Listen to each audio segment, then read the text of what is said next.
Okay, remember that I said I was having there were ice storms, and that we had potential for power failures. And I actually already had a couple of small, brief ones. But here I was having this whole big conversation with Nocturnal, in which she was telling me her deal, and we had a power failure. So we got to do that part all over again. Ah! Ouch.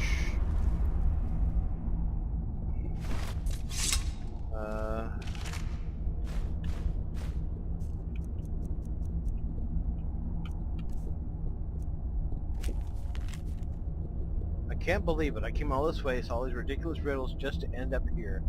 After I memorized Nestrom's clues he collected from whoever, I slit his throat. Now I guess the joke's on me because I'm stuck here and I don't see a way out. Hope someone comes by soon because I'm getting hungry. Okay. Now I'm supposed to be surprised that that I am stuck down this hole with no apparent means of escape. I suspect I've already done this before. Whoa!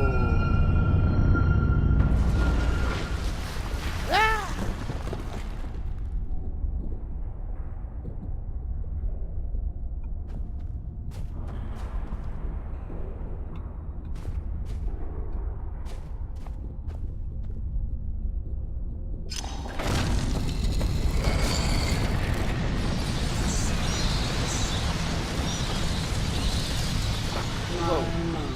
What do we have here?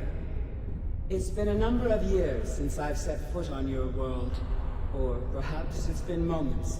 One tends to lose track.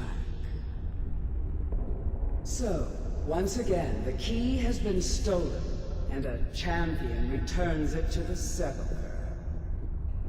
Hey, baby. Now that the Ebonmere has been restored, you stand before me awaiting your accolades. A pat on your head, a kiss on your cheek. You have some muscular-looking tits there, lady. What you fail to realize is your actions were expected and represent nothing more than the fulfillment of your agreement. Don't mistake my tone for displeasure. After all, you've obediently performed your duties to the letter. But we both know this has little to do with honor and oaths and loyalty. It's about the reward, the prize. Fear not. You'll have your trinkets, your desire for power. Please, no power failure. For wealth. I bid you to drink deeply from the Ebonmere mortal, for this is where the agent of Nocturnal is born. The oath has been struck, the die has been cast, and your fate awaits you in the Everglow. Farewell, Nightingale. See to it that you stay this time, won't you? Okay, that was creepy. Hi, Karliah.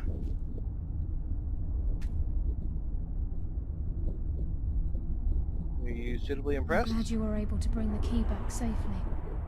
Nocturnal seemed quite pleased with your efforts. I'm glad you were able to bring the key back safely. Nocturnal seemed quite pleased with your efforts. I wouldn't take that to heart. It's her way. Think of her as a scolding mother continually pushing you harder to be successful, outwardly sounding angry, but silently content. I assure you, had she been displeased with you, we wouldn't be having this conversation. The circles at the base of the Ebonmere imbue you with powers befitting a Nightingale agent. The crescent moon represents the agent of shadow, the half moon for the agent of subterfuge, and the full moon for the agent of strife. This is Nocturnal's way of maintaining balance.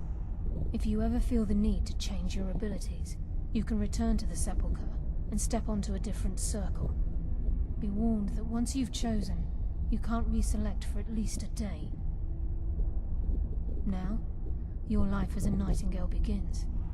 Should the need arise, you'll be summoned to the sepulchre in order to defend it. The Guild has welcomed me back with open arms. I feel like a void in my life has finally been filled. I only hope that this isn't an ending to things, but actually the beginning. Why, perhaps the greatest crime spree Skyrim's ever known. There are pockets brimming with coin and coffers overflowing with riches ripe for the picking. We may be Nightingales, but in our hearts we're still thieves, and we're damn good at what we do.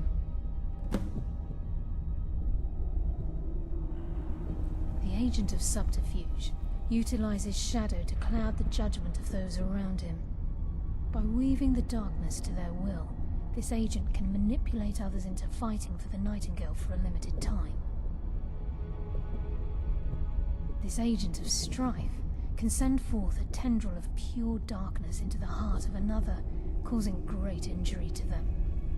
At the same time, this tether will bolster the agent's own life force, making him stronger.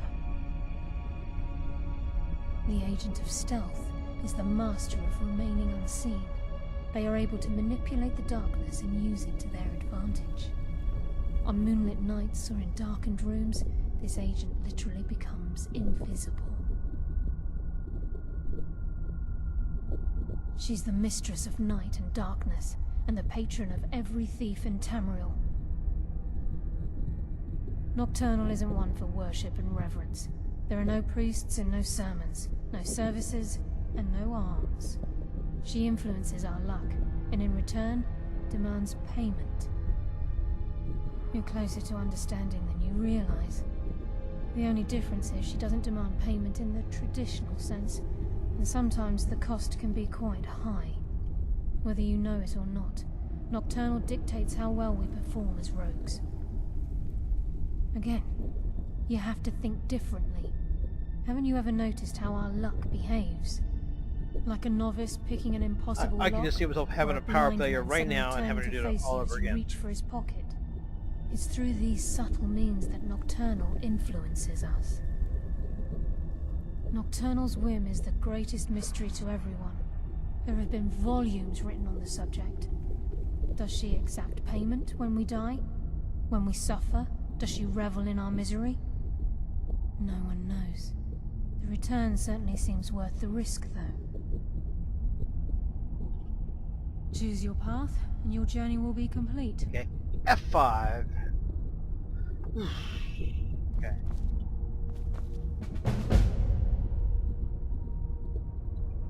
Okay. Karliah? Gallus! I feared I would never see you again. I was afraid you'd become like the others. If it were not for the actions of this Nightingale, your fears would have come true. He honors us all. What will you do now, my love? Nocturnal calls me to the Everglow. My contract has been fulfilled. Will I ever see you again? When your debt to Nocturnal has been paid, we'll embrace once again. Farewell, Gallus. Eyes open. Walk with the shadows. Goodbye, Karliah.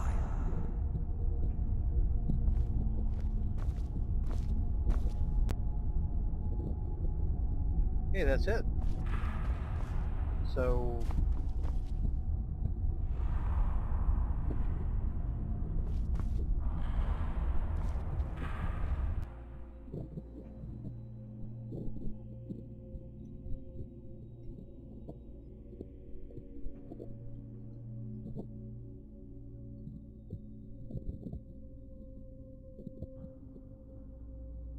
Alright, holy crap. Hard save.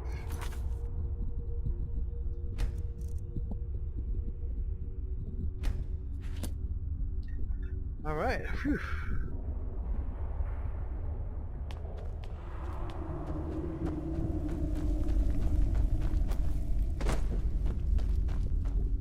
Alright, well, what's up next for us?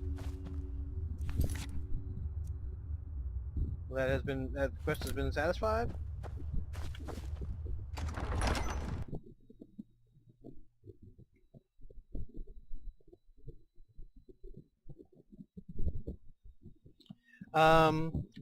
Well, sort of in general, what's forthcoming is I do want to do more prison breaks.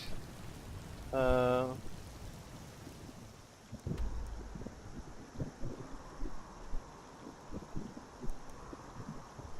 over here to Nightingale Hall right quick.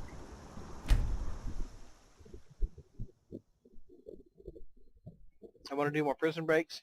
I'm probably going to do more Thieves Guild stuff. At some point, I'm going to start Dark Brotherhood quests.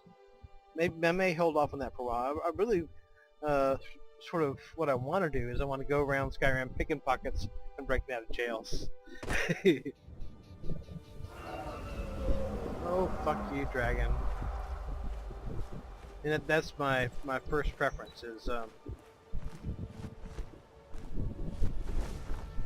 picking these pockets, breaking out of some jails. Oh, asshole. Bet you get some fucking arrow in your ass.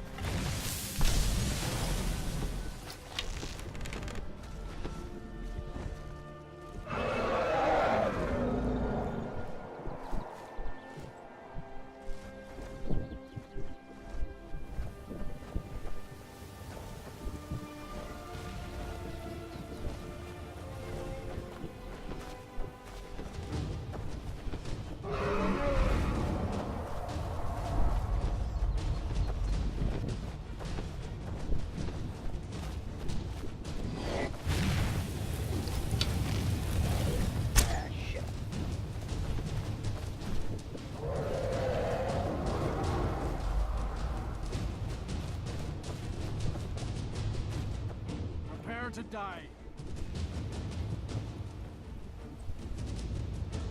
Where are you? Come on, you wish. I'm just using up my time here.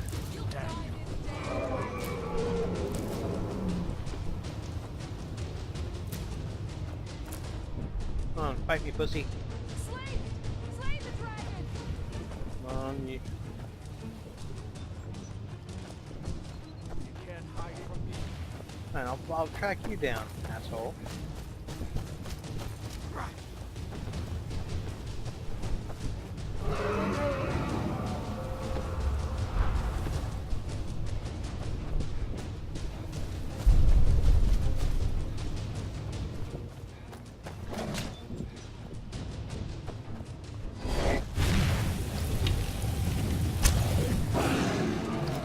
Get some.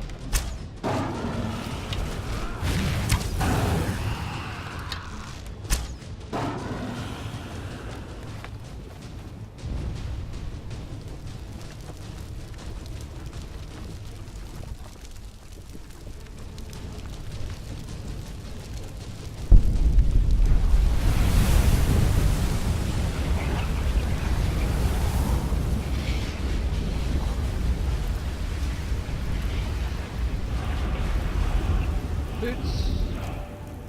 Loots. Give me your loots.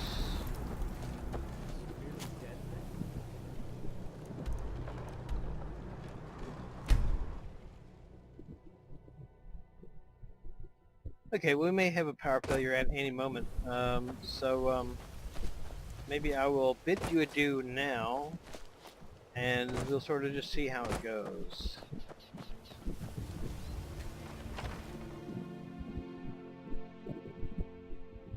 But my future plans for Scum Cat are basically for him to run around and burgle and pickpocket and stuff, and also bust out all the jails in Skyrim. Just because. Did it go anywhere? No, not really.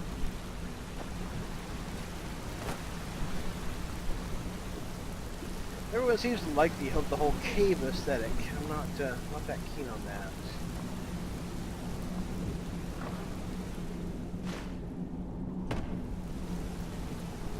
Well, that apparently is my bed.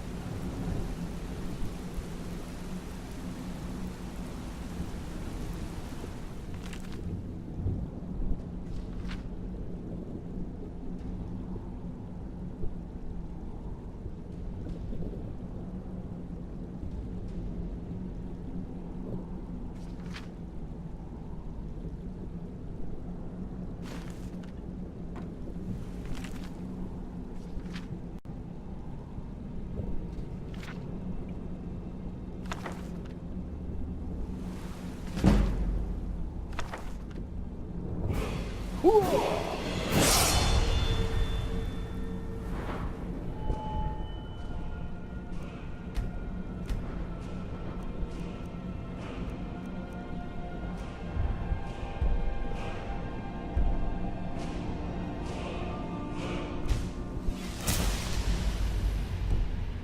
I still have base levels of sneak to?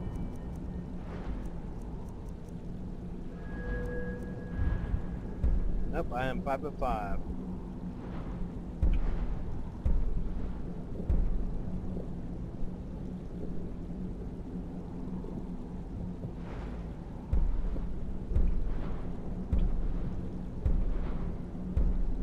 Okay. Alrighty. Again, power may give out at any moment.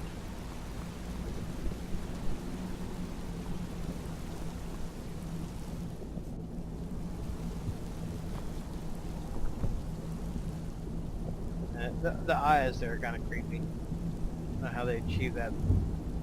How they would achieve that effect. Maybe it's just really dark sunglasses. Yeah, really dark sunglasses. So, target practice room. You can see better days.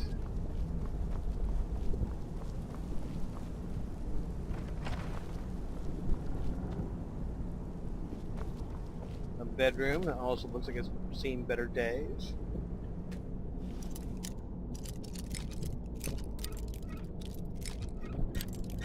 Too bad you can't have the skeleton key permanently. That would be awesome.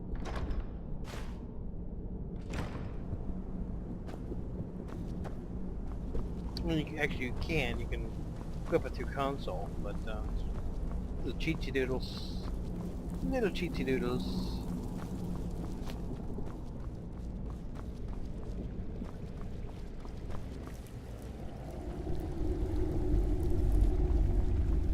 Well, I mean, I think the taste of this dwelling is a bit more restrained than the, say, the Dark Brotherhood. Okay, well, I'm gonna, assuming my power holds out, I gotta go sell some shit. Probably is gonna wrap it up for my gameplay for tonight. I got some stuff I gotta get done this morning.